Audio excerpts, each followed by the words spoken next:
देखिए, हमने जो वहाँ की स्थिति है उससे अवगत किया है, उन्हें बताया है कि वहाँ पे किस तरह से जो हुआ, क्या क्या हुआ है और किस तरह से लोग पूरी तरह से बर्बाद हो गए, क्योंकि जो नदी है उसकी धारा ही बदल गई, तो पूरा पहाड़ चले गया उसके साथ।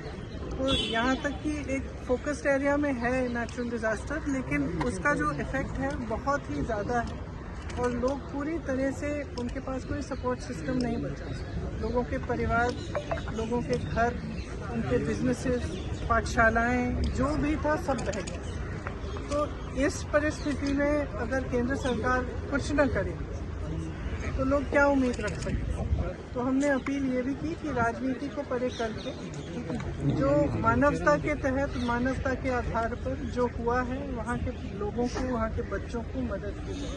मैंने ये भी जिक्र की कि मोदी जी गए थे और वो मिले पीड़ितों से, और जब मैं उन पीड़ितों से मिली, उनकी एक उम्मीद थी कि प्रधानमंत्री जी आए हैं, कुछ मदद मिलेगी, और अभी तक कुछ मदद नहीं मिली है। ये दुख की बात है और मैंने सिर्फ ये अपील किया है कि राजनीति को परे करते हुए जितनी मदद कर पाए करें।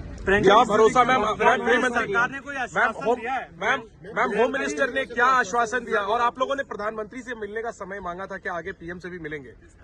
We have given representations to the Prime Minister also, Home Minister also. The devastation that has happened in that area is complete. It is a small area in which whatever was in the way of the river, when the river changed course, it has taken away. So it is not just a question of people losing one member of a family, or maybe some part of their home, or some part of their life. The people who are affected have lost absolutely everything.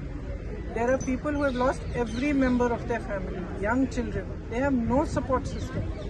And in such circumstances, if the center cannot step up, then it sends a very bad message to the entire country actually.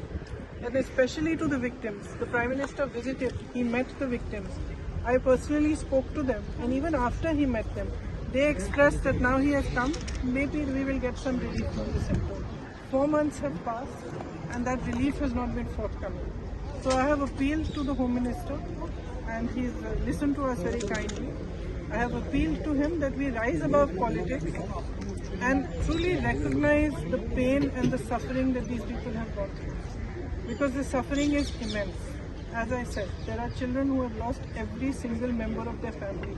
Who can they turn to if they cannot turn to Government of India, if they cannot turn for any help or assistance? Houses have been washed away. Everything has been washed away.